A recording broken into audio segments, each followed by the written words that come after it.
That's crackling candy. That's a window on the world. Year after year, Sears brings you one beautiful wish book after another. Do you ever think about those things from the 1970s? Too good, too full of life, to ever forget? These were the everyday joys that filled our homes, shaped our routines, and brought us together. But as time moved on, how did something so special become so easy to leave behind? There was nothing in the world quite like the Sears Wish Book. Every year, it showed up like a magical treasure map, thick, glossy, and packed to the edges with every toy, gadget, and dream a kid could imagine. It was not just a catalog, it was a countdown to Christmas. It made kids scribble circles and stars with a red marker like their life depended on it. Flipping through it with your siblings meant debating which bike was cooler or who was going to get the better pajamas. Parents relied on it too. They would sneak glances when the kids were at school, hoping to find something affordable but still exciting. In a world without online shopping, it was the only way to window shop from your living room. Some families even saved old copies just for fun. It smelled like paper, glue, and excitement. You could practically hear wrapping paper rustling just flipping through the pages. And every time the mailman brought it, you knew the holidays had officially begun. The Sears Wish Book was not just a piece of mail, it was a piece of joy. And if you ever waited at the mailbox for it, then you know exactly why it is too good to forget. Schoolhouse Rock was the reason you could still sing the preamble to the Constitution even if you forgot where your car keys were. Every Saturday morning, right between cartoons and cereal commercials, those short, catchy animated jingles came on and taught an entire generation grammar, math, history, and civic pride. They were colorful, fast-paced, and surprisingly deep for something that lasted under 3 minutes. Conjunction Junction was not just a song, it was a cultural event. Parents did not even mind leaving the television on because, hey, at least the kids were learning. And you know what? The songs stuck. Decades later, people still hum "I Am Just a Bill" in the shower without even thinking. Schoolhouse Rock made education feel like entertainment, and it hit different in the 1970s because classrooms were changing. More kids were watching television than ever before, and this was one time the screen was on their side. It proved that learning did not need a textbook or a lecture. It just needed a groove. When you hear those old tunes today, it is like stepping right back into your childhood living room, cereal bowl in hand. You might not remember your multiplication tables, but you sure remember 3 is a magic number. That was the magic of Schoolhouse Rock. Pop Rock's candy was like a science experiment you could eat. The moment those tiny crystals hit your tongue, the crackling and popping felt like fireworks going off in your mouth. It was weird, it was exciting, and it was pure 1970s magic. Kids would dump the whole packet in just to see who could handle the most noise. Some swore they could feel it fizzing all the way in their ears. It made you feel like you were eating lightning. And let us not forget the rumors. Everyone knew a kid who swore their cousin's friend drank soda with Pop Rocks and exploded. Of course, that was not true. But the fact that people believed it says everything about the mythos this candy built. It was not about taste, it was about experience. You were not just eating candy, you were doing something. Teachers hated it, parents warned against it, and kids could not get enough. The bright foil wrappers were like a dare, calling from the shelves of every corner store. And when you ripped one open, you knew something ridiculous was about to happen. It is the kind of candy they just do not make anymore. Not because they cannot, but because they would never capture that same feeling again. Jiffy Pop on the stovetop felt like a magic trick you could do in your own kitchen. You put the silver foil pan on the burner, shook it gently, and waited for the sound of popping kernels to explode like a tiny drum roll. Then, like a balloon inflating, the top would puff up into a giant dome. It was hypnotic. You just stared at it, amazed that popcorn could turn into a show. For a lot of kids, it was the first time they ever cooked anything. It made movie night feel like an event. And let's be honest, half the fun was just watching it grow. Families would gather around the stovetop like it was a campfire. The smell of butter and hot corn filled the air, and suddenly the living room was the best theater in town. You could hear your siblings arguing over who got the biggest handful before the pan even came off the stove. Sure, sometimes it burned, and sometimes the foil split open and popcorn flew everywhere, but that was part of the charm. Jiffy Pop was messy, loud, exciting, and completely unforgettable. It was not just about popcorn, it was about the ritual, and that is why it still holds a buttery little place in our hearts. Polaroid instant cameras were a revolution in your hands. One click, a flash of light, and then that unmistakable whir as the photo slid out, cold, white-bordered, and full of promise. You waited, holding it in your palm like a secret. Then slowly, the image appeared. It was like magic. No waiting for film to develop, no mailing anything in, just proof of life, right there in your living room. The photos were not perfect. They were often overexposed, a little fuzzy, sometimes oddly colored. But that was the charm. They captured moments honestly. Birthday parties, school dances, road trips, frozen instantly. You wrote on the bottom with a pen. Names, dates, hearts, smiley faces. They went up on fridges, corkboards, and in wallets. If you were lucky, someone would shake the picture in the air like that actually made it develop faster. Everyone did it, even if it did nothing. The Polaroid camera was not just a gadget, it was a time machine. It turned real life into memories with just one press of a button. And somehow, even in a world filled with filters and high-def everything, those old grainy snaps still feel more real than anything today. McDonald's characters and play places were more than just advertising. They were an entire childhood universe, and if you were a kid in the 1970s, you knew every single name. Ronald McDonald, Grimace, the Hamburglar, Mayor McCheese. These were not just mascots. They were your imaginary friends. They lived in commercials, birthday party hats, and plastic figurines in your toy chest. Going to McDonald's was not just about food, it was about stepping into that world. The play places had giant slides, ball pits, and those weird hamburger jail cells you could climb into. You could hear the sound of kids laughing and shoes thumping on metal stairs from a parking lot away. And the Happy Meals? Those were everything. The little boxes with games printed on the sides and toys inside felt like treasure chests. McDonald's became the weekend reward, the after-school hangout, the Saturday family treat. And those characters were always there, smiling, waving, and reminding you that magic could live inside a fast food joint. You probably cannot remember your last order from McDonald's, but you remember the way Grimace waddled or how Ronald made you laugh? It was a simpler time, but it felt like everything. Roller disco was the soul of Saturday nights. Neon lights, a glitter ball spinning overhead, and the thump of disco music blasting through speakers while skates clacked across the floor. It was not just a trend, it was a full-body experience. You laced up your skates and became somebody else. Somebody cooler, somebody smoother. You glided around the rink pretending the whole world was watching. And sometimes it felt like they were. Roller disco took the best parts of dancing and mixed them with the freedom of movement. Even if you were not great at it, you were part of something. It was social, it was flashy, it was loud. Bell-bottoms flared, sequins sparkled, and hearts raced. You might have fallen on your face, but you got up laughing. There were group skates, couples skates, and those terrifying times when the DJ yelled, "Backwards only!" Parents dropped off their kids and hoped they would not break anything.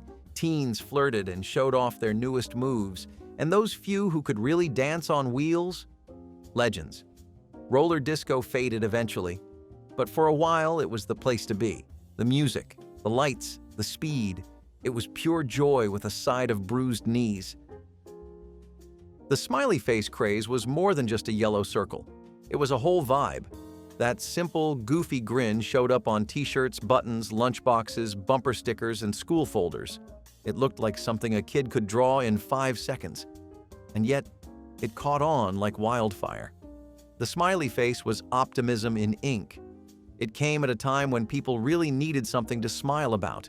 Post-war, mid-scandal, all wrapped in polyester and bell-bottoms. You saw it everywhere, and every time it made you feel just a little better. Some people wore them like badges of hope. Others used them ironically. But either way, the face worked. It crossed generations, beliefs, and fashion trends. It was a friendly reminder not to take things so seriously. A quiet little nudge saying, "It's going to be okay." The slogan, "Have a nice day," often tagged along, and while it sounds cheesy now, back then it felt sincere. There was something innocent about it, something that made it hard to resist. The smiley face became part of the emotional wallpaper of the 1970s. And even today, when you see one, your brain just kind of relaxes, like everything is going to be all right. TV dinners in foil trays were the future, at least they felt that way. A hot meal in under 30 minutes. No pots, no pans, no cleanup. Just peel back the foil, heat it up, and dig in. For families juggling jobs, school, and late-night TV, it was a lifesaver.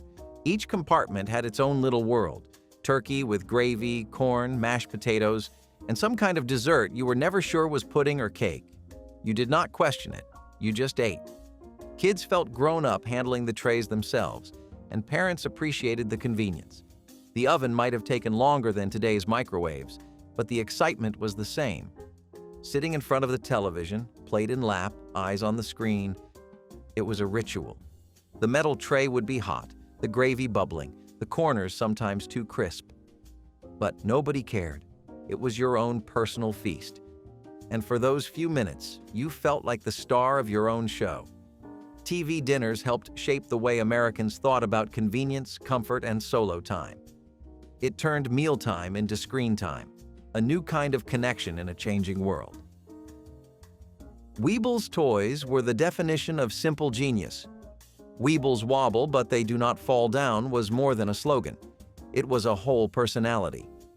These little egg-shaped characters rolled around, rocked back and forth, spun in circles, but never, ever tipped over. It was hypnotic. Kids would nudge them over and over just to watch them pop back up like nothing ever happened. They were unbreakable, unbothered, and kind of adorable. Each Weeble had its own painted face and outfit, from clowns to astronauts to animals. They came with little playsets, tree houses, spaceships, even cars. But the Weebles themselves were the stars. You could lose one under the couch and find it a week later, still smiling. They were toys you did not have to worry about. No sharp edges, no missing batteries, no complicated instructions. Just wobbly fun. And something about their bounce-back attitude made them weirdly comforting. It is like they taught kids that falling was not the end of the world. You just got back up. Weebles were not flashy. They were not the biggest or loudest toy of the decade. But they earned their place in the hearts of millions, one wobble at a time. Tab Cola was not just a drink. It was an entire identity. If you were sipping a cold pink can of Tab, you were sending a message that you cared about staying slim, staying trendy, and staying ahead. It was diet soda before diet soda became mainstream. For a lot of women, Tab was the only option on the shelf that felt remotely stylish. It had this strange, slightly metallic taste that you either loved or learned to love. But that did not matter, because drinking Tab meant you were part of something new. Advertisements promised beauty and confidence, and the design of the can, with those retro fonts and candy colors, practically screamed modern woman. You might remember your mom drinking it out of a tall glass with ice, maybe with a wedge of lemon. Or maybe you remember sneaking a sip and wondering why anyone would choose this over root beer. Tab became a staple of kitchen tables, office breaks, and beauty salons. It was marketed hard, and it stuck, especially in the 1970s when the conversation around health and appearance was shifting. Sure, it faded into nostalgia when other diet colas arrived, but people who grew up with it still craved that familiar fizz. It was more than soda. It was a mood, and for a little while, it felt like the future. Clackers were the kind of toy that made every teacher, parent, and neighbor just a little nervous. 2 acrylic balls attached to a string, and the whole game was to swing them until they smacked together, hard, and then keep them going, over and over again. The noise they made? Like 2 glass marbles battling for dominance. You could hear them echoing down the block. Kids would show off how fast they could go before they lost control. The bruises were real. Everyone knew someone who got a little too bold and ended up with a welt on their wrist or a near miss to the face. But that did not stop anyone. The louder they clacked, the cooler you looked. For a brief time, clackers were everywhere: schoolyards, driveways, and bedrooms. They were oddly satisfying and strangely addictive. You could not help but try just one more round. Parents warned you. Stores pulled them off shelves. Some schools outright banned them. But none of that mattered because the thrill was in the chaos. They were simple, cheap, and hypnotizing. A perfect storm of 1970s childhood. Eventually, they disappeared as quickly as they came.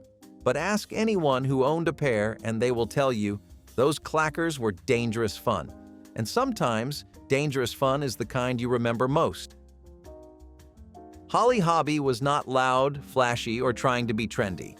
And that is exactly why she stood out. She wore a patchwork bonnet, had rosy cheeks, and always looked like she belonged in a storybook. But somehow, she captured hearts everywhere. If you were a girl growing up in the 1970s, chances are you had something, anything, with Holly Hobbie on it. Stationery, lunchboxes, nightgowns, greeting cards. She was soft, sweet, and full of heart. Her world was full of picket fences, soft skies, and simple joys. In a decade that often leaned into loud colors and disco lights, Holly Hobbie was a quiet breath of fresh air. She was a reminder of gentler times. She represented a kind of Americana that felt comforting, wholesome, and deeply nostalgic. Parents loved her because she was innocent. Kids loved her because she felt like a friend. You could trust her. And even if you were more into roller skates and rock music, there was something about Holly's peaceful face that made you slow down a little. Her presence was everywhere, quietly decorating homes, birthday parties, and Christmas wrapping paper. She was never trendy. She was timeless. And for those who knew her, she still brings a kind of calm that is hard to find today. Avon collectible bottles were the kind of thing your grandmother had lined up on a wooden shelf like they were rare gems. And to her, they were. These cologne containers came in every shape and style you could imagine. Cars, cats, eagles, even chess pieces. They looked like little trophies. And the fun part? You never knew what you were going to find next. Avon was more than just makeup back then. It was a whole experience. The Avon lady would knock on your door with a suitcase full of surprises, and right there next to the lipsticks and lotions would be these weird, wonderful bottles. Some were funny, some were elegant, all of them were collectible. Even if you did not love the scent inside, and let us be honest, sometimes they were strong, the bottle was the real prize. They sat on dressers, bathroom counters, and curio cabinets like tiny pieces of sculpture. Some people had entire collections. Others just loved the charm of owning something unique. It was the 1970s answer to fancy decor on a budget. Looking back, they are a snapshot of a different kind of shopping. Personal, friendly, and oddly artistic. Avon bottles were not just perfume containers. They were memories sealed in glass. The Mary Tyler Moore Show changed everything. It was not just another sitcom. It was a cultural shift wrapped in smart writing and laughter. Mary was single, working, independent, and happy. That was revolutionary for television in the 1970s. She did not have to be someone's wife or mother to matter. She had a job, a circle of friends, and a wardrobe full of blazers that screamed confidence. Viewers saw a woman living life on her own terms. And that was something new. Women connected with her. Men respected her. She was charming, warm, and strong without ever being hard. Every episode gave you a reason to laugh and to think. It was not just about punchlines. It was about moments. Moments where you realized the world was changing and television was finally catching up. The newsroom setting brought urgency and wit. The supporting cast made every scene feel like family. You rooted for Mary because she was relatable. She was not perfect. She was real. And for an entire generation, she became a symbol of what could be possible. The Mary Tyler Moore Show made you believe that yes, you were going to make it after all. And that belief still lingers today. Evel Knievel was a daredevil, a madman, a legend on two wheels. And to every kid in the 1970s, he was larger than life. He jumped over buses, fountains, and cars. He wore a cape, rode a Harley, and made danger look cool. There was always that moment right before the jump when everything got quiet, and you held your breath wondering if he would make it. Sometimes he did, sometimes he crashed, but either way, you could not look away. His stunts were broadcast live like sporting events. Families would gather around the television just to see if he would survive. And then came the toys. The wind-up motorcycle that zoomed across the kitchen floor was a staple in every toy box. Kids would build ramps from cereal boxes and try to reenact his jumps in the backyard. Evel Knievel made every kid believe that with a little speed and a lot of guts, they could be a hero too. He was fearless, or at least he made us believe he was. And while he broke dozens of bones, he never broke the spell he had over the public. Evel was not just a stuntman. He was the beating heart of 1970s showmanship. The Sonny and Cher Comedy Hour was music, humor, fashion, and chemistry all wrapped up in a prime-time package. It was not just a variety show, it was an event. You tuned in because you wanted to see what Cher would wear, what Sonny would say, and what jokes they would trade back and forth. They were a real-life couple, and it showed. Sometimes messy, always magnetic. Cher had the voice, the attitude, and those outfits that made your jaw drop. Sonny had the awkward charm and a knack for setting up the perfect punchline. Together, they made every episode feel like a party. The show mixed musical performances with skits that poked fun at pop culture, politics, and even themselves. And people loved it. It was funky, it was fresh, and it was totally 1970s. The guest stars were endless, the sets were glittery, the energy was electric, and even when their marriage ended, the magic on screen stayed. Sonny and Cher gave viewers a front-row seat to love, laughter, and a little bit of chaos, and in doing so, they created a show that could never really be duplicated. The AMC Gremlin was the oddball of American cars, and that is exactly why people remember it. Short, stubby, and shaped like a sneaker from outer space, the Gremlin did not care what anyone thought. It was introduced as a compact, affordable car during a time when gas prices were climbing and styles were shifting. But what made it unforgettable was not the specs. It was the look. Bright colors, bold stripes, and a rear window that looked like it belonged on a spaceship. People either loved it or laughed at it, but it got attention. And sometimes that is all you need. The Gremlin was different. It was rebellious in a way that made you root for it. It stood out in parking lots full of big boats and muscle cars. Kids loved how weird it looked. Parents loved how cheap it was. And collectors today love how rare it has become. It may not have been the coolest ride on the block, but it had character. And in the 1970s, that counted for a lot. The AMC Gremlin was a gamble, a quirk, and a time capsule on wheels. The Electric Company was not your average children's show. It was bright, loud, smart, and just a little chaotic. In the best way. It taught reading and grammar, but did it with comic book flair and skits that felt like grown-up television. You had people like Morgan Freeman and Rita Moreno delivering lines with real drama, all while helping kids learn to sound out syllables. There were songs, jokes, puppets, and catchphrases that stuck in your brain long after the credits rolled. "Hey, you guys!" still echoes in a lot of heads today. It came on just when kids were starting to feel too old for cartoons but still needed a little help with reading. And it hit that sweet spot perfectly. The Electric Company made learning feel like being part of a club, a fun, weird, stylish club. It was not trying to baby anyone. It respected kids' brains. It made them laugh. It made them think. And it made a whole generation better readers without them even realizing it. Keep on Truckin' decals were the visual anthem of a movement. A stretched-out cartoon dude taking a giant step forward, relaxed, confident, and absolutely groovy. It started in underground comics but took off like wildfire across America. People slapped it on bumper stickers, notebooks, jean jackets, and walls. It was not just about trucking. It was about moving forward, not looking back, and keeping your head high no matter what.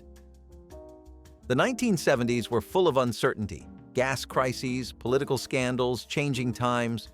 But this goofy, long-legged character reminded people to chill out and push through. He was part rebellion, part optimism. Kids traced it on their folders. Adults wore it like a badge of anti-establishment pride. It was funny, it was strange, and it was everywhere. And the phrase itself, "keep on truckin'," just felt good to say. It had rhythm. It had swagger. And even now, it still hits different.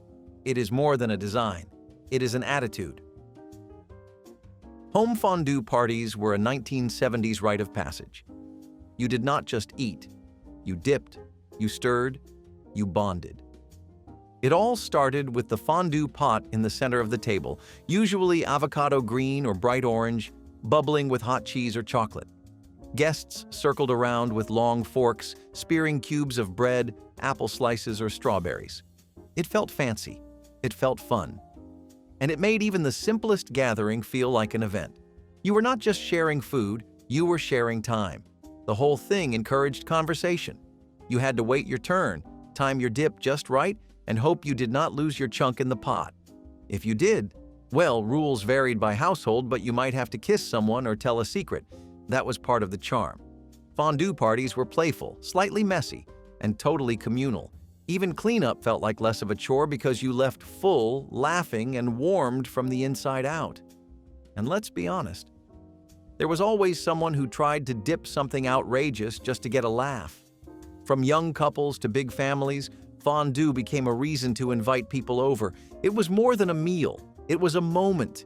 And in the 1970s, those moments mattered. Velvet posters and blacklight art were a teenage bedroom essential. You flicked off the lights, turned on your blacklight, and suddenly your walls lit up with glowing wizards, psychedelic mushrooms, or panthers with neon eyes. It was surreal, weird, kind of trippy, in the best way. The velvet gave everything this soft, raised texture that begged to be touched. And under the purple-blue glow, the colors came alive. For teenagers, it was a cheap way to make a room feel like their own private universe. You could buy them at head shops, music stores, or carnivals. Some had rock bands, others had dreamscapes or comic book vibes. All of them were loud without making a sound. Parents rolled their eyes, but they let you have your space. Decorating with blacklight posters meant you were pushing back just a little, showing your taste, your mood, your edge. They were rebellion through wall art. And if you had a lava lamp or incense burning in the background, you were officially cool. These posters were not just art, they were atmosphere. They gave kids something to stare at when they were deep in thought or just avoiding homework. They set the tone for hanging out, listening to music, or having weird late-night talks. Velvet posters were wild, colorful, and unapologetically themselves, just like the generation that loved them. Battle of the Network Stars was like summer camp for celebrities, only with more running and way more polyester. 3 major television networks sent their best-known stars to compete in athletic games, and America watched, completely hooked. You had sitcom actors tossing footballs, soap stars running obstacle courses, and late-night hosts sweating it out in tug-of-war. It was bizarre and absolutely brilliant. You got to see your favorite actors outside of their roles. No scripts, no characters, just real people trying not to wipe out on national television. It humanized them. You learned who was fast, who was clumsy, and who took it way too seriously. The teams wore color-coordinated tracksuits and giant grins. The banter was cheesy, but everyone was in on the joke. It was good-natured, unpredictable, and oddly emotional. You rooted for them like they were your neighbors. Families gathered to cheer on their favorite network like it was the Super Bowl. For once, everyone in the living room agreed on something. Battle of the Network Stars made television personal. It blurred the line between fan and star, reminding everyone that behind the glitz was a bunch of folks just trying to win a 3-legged race. And for one brief, shiny moment, it felt like the whole country was on the same team. The Gong Show was a parade of chaos wrapped in sequins and absurdity. If talent shows had a wild cousin who drank too much punch at weddings, it would be this. You never knew what you were going to see. And that was the point. One act might be an actual singer with real chops. The next, a guy balancing pickles on his face while whistling. It was part variety show, part comedy, part train wreck. The gong itself was the star. Judges would smack it without mercy if an act bombed, and the sound of that massive crash became legendary. Host Chuck Barris, with his offbeat charm and barely contained laughter, steered the whole thing with a wink and a shrug. The audience loved it. They booed, they cheered, they lived for the weird. And the weird kept coming. There were acts so bad they became legends. There were acts so good they seemed lost in the madness. But it did not matter. The Gong Show was about unpredictability, about showing up, giving it your all, and knowing you might get laughed off stage. It was wild and raw and somehow deeply human. It reminded us that failure could still be fun, and that sometimes being weird was the whole point. CB radios and trucker slang were the social media of the 1970s, only cooler, louder, and a whole lot more fun. You had a handle, not a username. You had a voice, not a profile picture. And when you hit that button and said Breaker 19, you were stepping into a whole different world. Truckers had their own language, their own culture. 10-4 meant okay. Smokey was a police officer. A bear in the air was a highway patrol in a helicopter. And once civilians caught on, it exploded. People installed CBs in their cars, their homes, even their boats. Suddenly, everyone was talking, swapping jokes, giving weather reports, warning about traffic jams. It was part safety tool, part party line. Teenagers used them to flirt. Families used them on road trips. Long before texting, this was how you stayed connected on the go.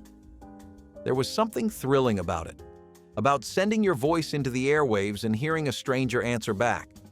The slang was catchy, the etiquette was real, and if you did it right, you sounded like part of the crew.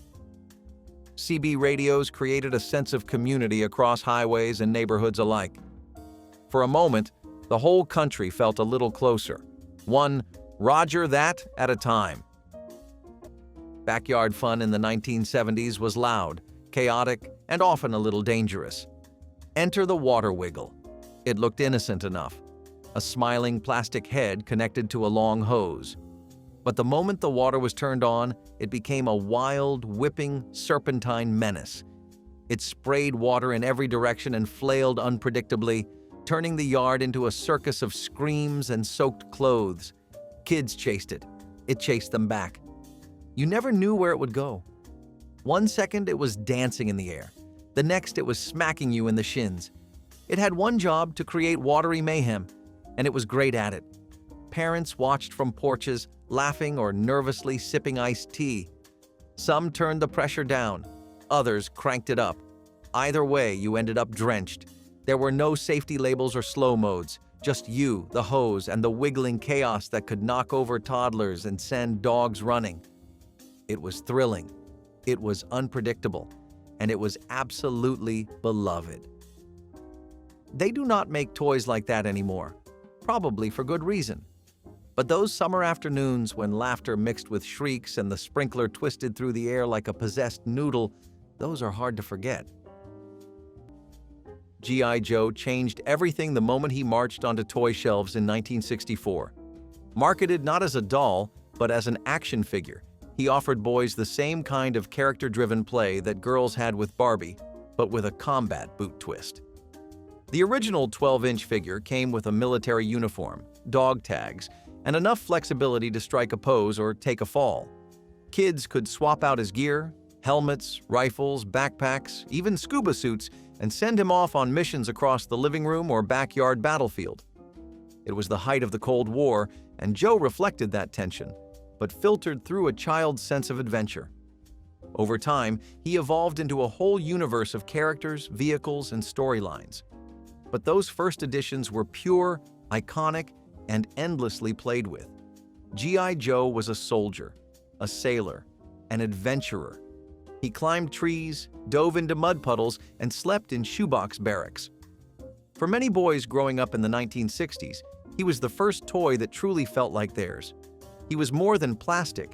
He was valor, imagination, and action rolled into one heroic pose. And every kid who owned one remembers how it felt to gear him up for battle. If the 1980s had a soundtrack, it blared from a boombox.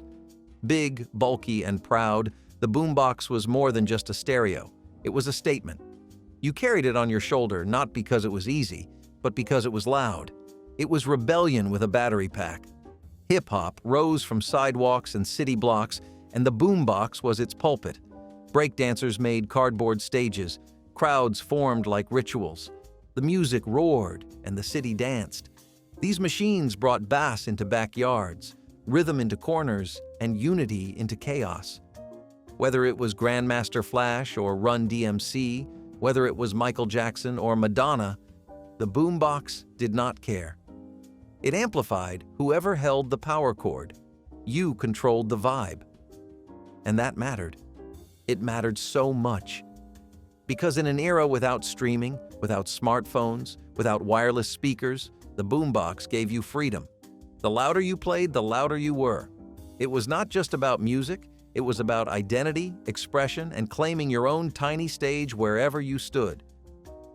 Before streaming, before boomboxes, there was the handheld AM transistor radio. It fit in your palm, had a tiny metal antenna, and brought the world to your ears one scratchy signal at a time. You turned a dial hoping for a station that came in clear. Sometimes music, sometimes baseball, sometimes late-night talk that made you feel like an adult. The static was constant, the sound was tinny, but the magic was undeniable. You could carry it anywhere. Into the backyard, under the covers, on long car rides. It was your secret channel to everything that mattered. Some had fake wood paneling. Others were neon or chrome. You might remember using a single earbud, just one, while your parents talked nearby. That little radio was a lifeline to top 40 hits, to the ball game score, to stories told in the dark, and you treated it like treasure. Batteries died fast, but you always had spares. You knew the stations by heart, and even when the sound cut out, you waited, hoping it would come back. That simple, static-filled box gave you a sense of independence. You were connected to something bigger. Even if all you got was weather and warnings, it still felt like power. Pop-Tarts were the answer to a morning dream. Breakfast that popped out of the toaster, ready in minutes, no dishes required. When Kellogg's introduced them in 1964, they were a marvel of modern convenience. Frosted or unfrosted rectangles filled with fruit, or what tasted like fruit, wrapped in pastry, packed in foil, and ready to heat. They hit shelves just as the pace of American life was speeding up. Moms needed fast. Kids wanted sweet. Pop-Tarts delivered both. Whether it was strawberry, brown sugar cinnamon, or wild blueberry, every box felt like a little promise that mornings could be easier. Even cold, straight from the foil, they were a hit in lunch boxes and after-school snacks. No plate? No problem. The smell of a warm Pop-Tart coming out of the toaster was almost as good as the taste. Crispy edge, gooey middle, and just enough frosting to feel like a treat. By the end of the 1960s, Pop-Tarts had become more than a convenience food. They were a cultural touchstone, turning rushed mornings into something fun. And while they've changed flavors and designs over the years, those early Pop-Tarts hold a place in memory like few other foods do. The shopping mall was more than a place to buy things. It was the beating heart of teenage life. You did not just go to the mall, you lived there.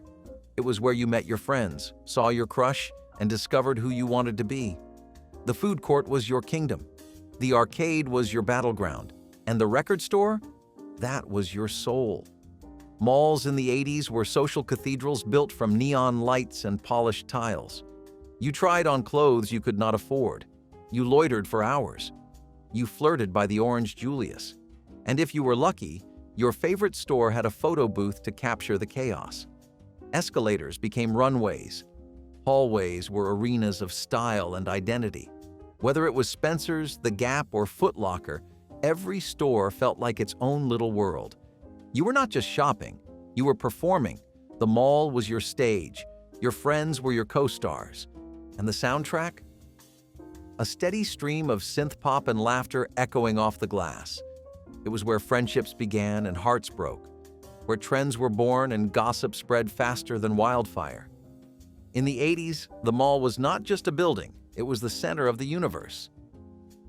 Before the sleek inline skates of the 1990s, There were the clunky, lovable roller skates with metal wheels. They strapped over your shoes with thick leather buckles and screeched across every surface like they were mad at the floor. If you skated indoors, you sounded like a marching band. If you braved the sidewalk, every crack was a threat. But none of that mattered. Because once you got going, it was freedom. You were flying, wobbling, yes, but flying. These skates had no padding, no ankle support, and no mercy. But they came with memories, rolling through driveways, circling the garage, racing your siblings until someone wiped out. You remember the sound they made on concrete, the clatter as you tried to stop, the feeling of falling and getting back up anyway. Roller discos made them iconic. Kids and teens glided under colored lights, surrounded by Bee Gees and Donna Summer, feeling cooler than they ever had. You might have never mastered the spin. You probably fell more than you want to admit. But those skates, those metal-wheeled monstrosities, were the soundtrack to a whole chapter of growing up. They were heavy, loud, and impossible to forget. It was wrapped in thick, crinkly plastic, not soft, not breathable, just clear, sticky protection against the sins of children, pets, and snack time. You would sit down and instantly stick. Every move made a noise. In summer, it was a trap. In winter, it was a slide. But that plastic was sacred. It kept the real fabric safe. Underneath was often a scratchy floral print, untouched for years. No one knew what it felt like, because the covers never came off. Guests, family, even pets were expected to obey the rule. Plastic only. It was like sitting on a giant sheet of packing tape. Every fart noise was unintentional. Every moment slightly uncomfortable. But the goal was clear: preserve the couch forever. And it kind of worked. Some of those covered sofas are still around, still spotless under their shiny armor. Looking back, it seems excessive. Hilarious, even. But in a time when furniture was an investment and messes were constant, plastic covers made sense. Strange sense, but sense all the same. They were a part of the home, for better or stickier. In 1976, everything space food sticks were NASA's answer to snacking, and the 1960s answer to cool. Developed with the help of the space agency and manufactured by Pillsbury, these chewy, tube-shaped snacks were inspired by the meals eaten aboard spacecraft during America's race to the moon. They came in flavors like chocolate, peanut butter, and caramel, each one individually wrapped in sleek foil packaging that looked straight out of a science fiction movie. For kids, biting into a space food stick meant pretending you were floating in zero gravity, eating like an astronaut in orbit. They were soft, dense, and slightly grainy. Less candy bar, more futuristic fuel. Parents loved the idea of a high-protein, shelf-stable snack. Kids just liked the novelty. They made it into lunchboxes, road trip bags, and even Halloween candy stashes. Though their popularity waned by the 1980s, the memory stuck, especially for those who watched grainy broadcasts of moonwalks and then unwrapped their own little taste of space.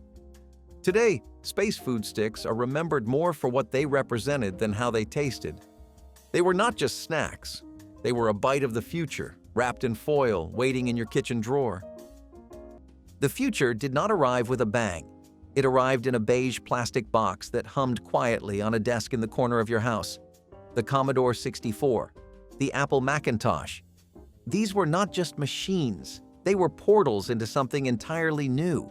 You typed, and the screen listened. You clicked, and doors opened. At first, it was simple.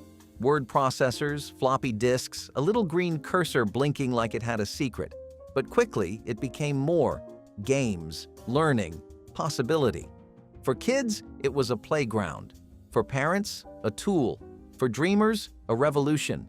It changed homework. It changed jobs. It changed you. That blinking cursor? It whispered that anything was possible. Families gathered around, just trying to figure it out together. The sound of a printer was like the future on paper. And the internet? Still a myth. Still a whisper. But you felt it coming. With every boot-up chime, every pixelated game, every painstaking keystroke, you were stepping into a new world. Personal computers did not just change technology. They changed lives. And for the first time ever, The future was not in a sci-fi movie. It was sitting on your desk. If you remember Clacker toys, you probably also remember getting smacked in the face. These were two solid acrylic balls connected by a string, meant to be swung up and down until they clacked together above and below your hand. That was the whole toy. No batteries, no screen. Just two hard spheres ready to leave a bruise. And kids loved them. The louder and faster they clacked, the cooler you were. It was a skill to master. Get the rhythm right, and you could keep them going for minutes. Get it wrong, and you got a nasty surprise. Parents hated them. Teachers banned them. Hospitals probably kept a few on hand just to demonstrate what not to do. They were loud, dangerous, and oddly satisfying. For a few wild years, clackers were everywhere, on sidewalks, in classrooms, and hidden under beds when they got taken away. Eventually, safety concerns shut them down, but not before a generation got their fill of noise and near misses. They were outlawed in some places, but that only made them cooler. If you ever got them moving just right, you remember the thrill, and maybe a headache to go with it. They were chaos in toy form, and we would not have had it any other way. Hot Wheels did not just roll, they roared. When Mattel launched the line in 1968, it changed the way kids thought about toy cars. These were not slow, blocky replicas.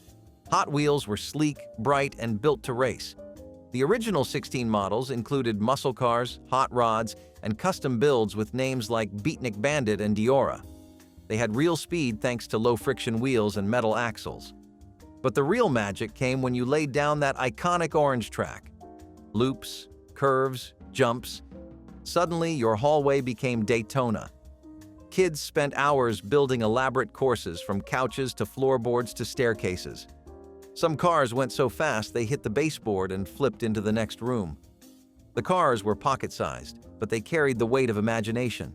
Each new release felt like a discovery. Paint jobs were wild, details were sharp. Collectors started forming almost immediately. And while other toy cars looked good sitting still, Hot Wheels looked best in motion, blurring by in a flash of chrome and flame decals. For many, it was not just about racing. It was about building your own world, one piece of orange track at a time. Saturday mornings were sacred. You rolled out of bed in your pajamas, poured a sugary mountain of cereal, and turned on the television like it was a portal to another world. And what greeted you? Magic. Pure animated magic. Shows like He-Man, Transformers, DuckTales, and the Smurfs made those few hours feel like a festival of joy. These were not just cartoons, they were lifelines. The stories were bold, the heroes fearless, and the villains just scary enough to make victory feel earned. You learned about justice from turtles in bandanas, loyalty from robotic cars, and friendship from ponies with glittering eyes. Commercial breaks were an art form. The toys matched the shows, and the shows matched your dreams. This was marketing fused with myth-making, and we loved every second. Your parents saw it as noise, but you knew better. It was a weekly escape from school, chores, and whatever sadness the week might have brought. Those mornings felt endless, like time itself was bending in your favor. The television glowed with color and hope. And as the final credits rolled and the sun climbed higher, you held on to those last cartoon moments like a secret handshake only kids understood. Long before streaming playlists and auto-suggestions, there was the record store, a sacred space, a sonic temple.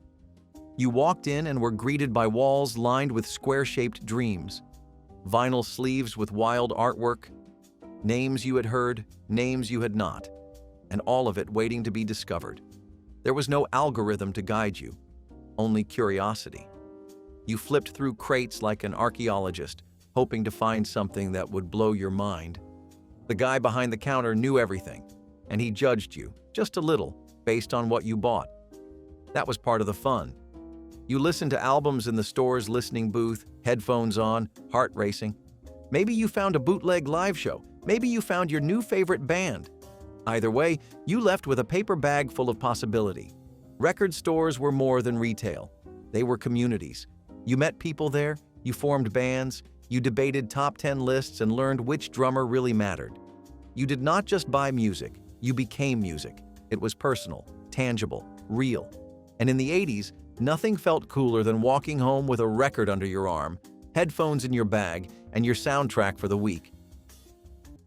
The Viewmaster was not just a toy, it was a portal. You held it up to your face like binoculars, clicked the lever, and entered a new world, one tiny slide at a time. These were not just pictures.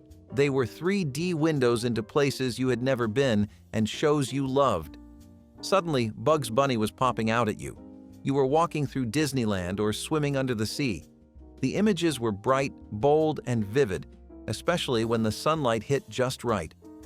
The reels came in paper packets, labeled like treasure maps, each one promising a new adventure, and you kept them all, in shoeboxes, in drawers, maybe scattered across the floor until your mom made you pick them up.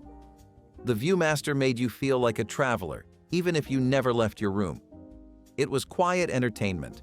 No batteries, no wires, no screens. Just your imagination and a satisfying click with every slide. The joy was in the anticipation. What will the next picture be? Where will I go next? You could spend hours lost in it. You remember how your arms got tired, but you kept clicking. One more reel. One more journey. Because for those few minutes, the world was just you and the magic inside that plastic viewer. Milk delivery boxes were part of the morning routine before grocery stores became the center of every neighborhood. In the 1960s, many American homes had a small metal box sitting just outside the front door or tucked near the back steps. Inside, the milkman would leave fresh glass bottles filled with whole milk, sometimes with cream floating at the top. It was a system built on trust and timing.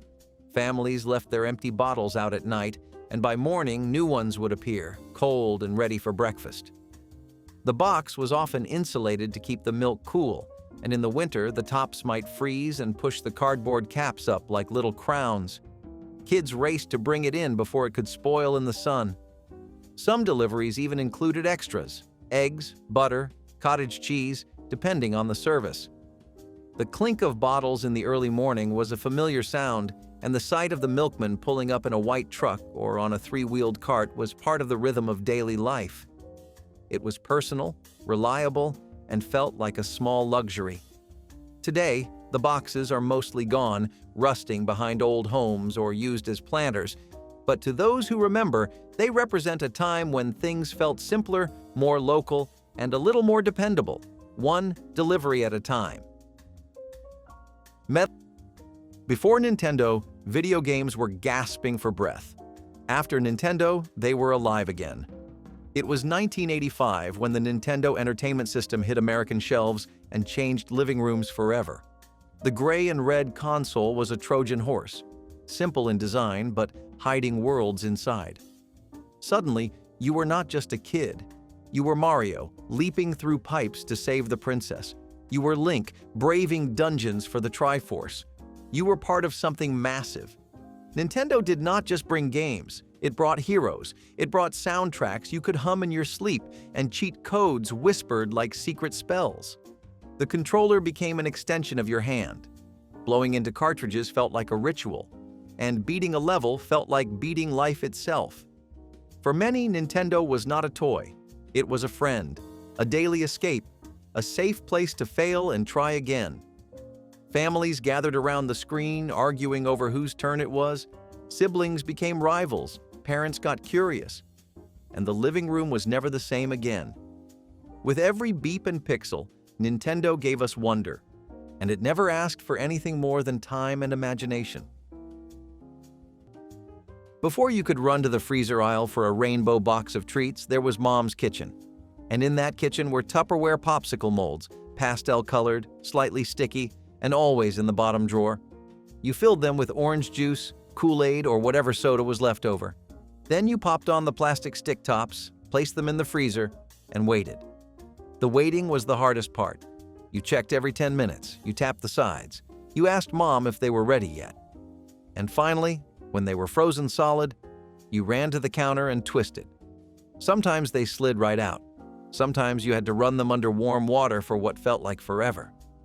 But the result was always worth it. Homemade popsicles, cold, sweet, and uneven. One might be syrupy, another mostly ice. You never knew, but it was yours, made by you. That tiny sense of accomplishment melted faster than the treat itself. Sticky fingers, drips down your arm. A moment of pride on a hot afternoon. Tupperware popsicle molds were not flashy, but they were practical, nostalgic, and endlessly fun. Long before popsicles came in plastic wrappers with cartoon mascots, this was the taste of summer at home. Tang was not just a drink, it was an icon of American space-age optimism. Though developed in 1957, it exploded into fame in the 1960s when NASA used it during Project Mercury and Gemini missions.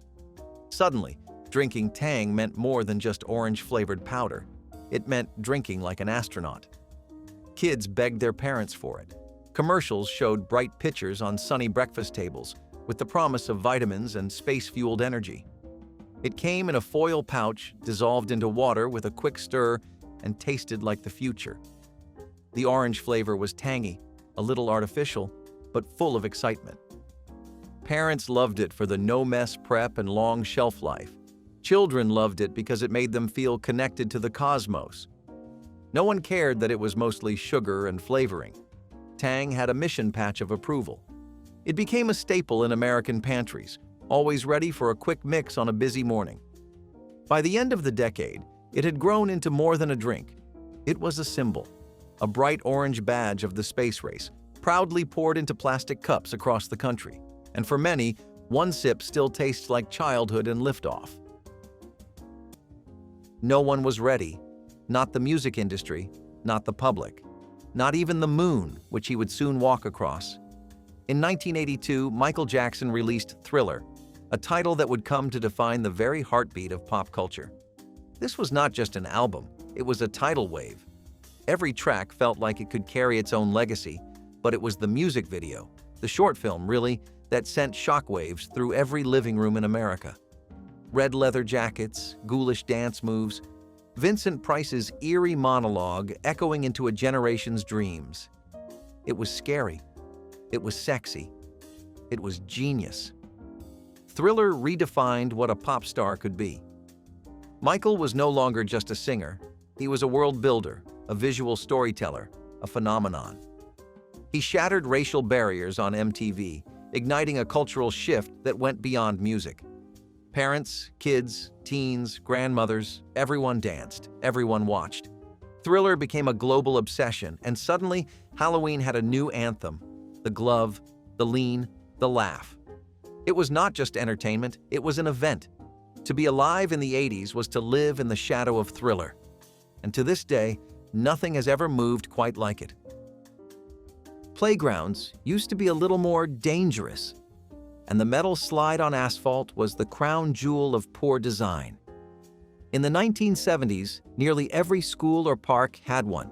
It stood tall, often 2 stories high, baking in the sun until it could sear the back of your legs. No shade, no padding, just you, gravity, and a prayer. The steps up were made of thin metal bars. The top had no real guardrails, and when you slid down, you hit that blacktop like a dropped steak. But we lined up for it anyway, over and over. There was something thrilling about the danger. It was a rite of passage, a fast, hot, jolting ride that ended in a dusty scrape or bruised elbow. Teachers watched from afar. Parents shrugged. Kids were expected to bounce back. If you made it to the bottom without a scream, you earned bragging rights. If you got burned, you wore it like a badge. Safety standards have come a long way since then, but so much of that fearless, feral childhood play was tied to moments like these. Today, it is hard to believe we once thought that was normal, but deep down, part of us misses it. Twister was the game that got people off the couch and tangled in each other's limbs. Released in 1966, it came with a plastic mat covered in colored circles and a spinner that decided your next move. Left hand red, right foot green. Before you knew it, you were stretching across the mat in a precarious pose, face pressed against someone's knee, hoping no one slipped. It was silly, physical, and weirdly intimate. Some parents called it indecent. Some schools banned it. But kids loved it. So did teenagers. It broke the ice at parties, sparked laughter between siblings, and gave families something active to do together. It was as much about falling over as it was about winning. The rustle of the mat, the sound of giggles as someone toppled, the concentration in trying to stay upright, it was all part of the fun. Twister took no prep and delivered instant chaos. It did not care about strategy. It cared about balance, luck, and how far you could stretch without collapsing. And for many, it was the first time a game made you move, laugh, and fall down all in one messy, unforgettable moment. If any of these 1970s memories made you smile, drop your favorite in the comments, give this video a like to keep the nostalgia rolling, and hit subscribe so you never miss a trip back in time.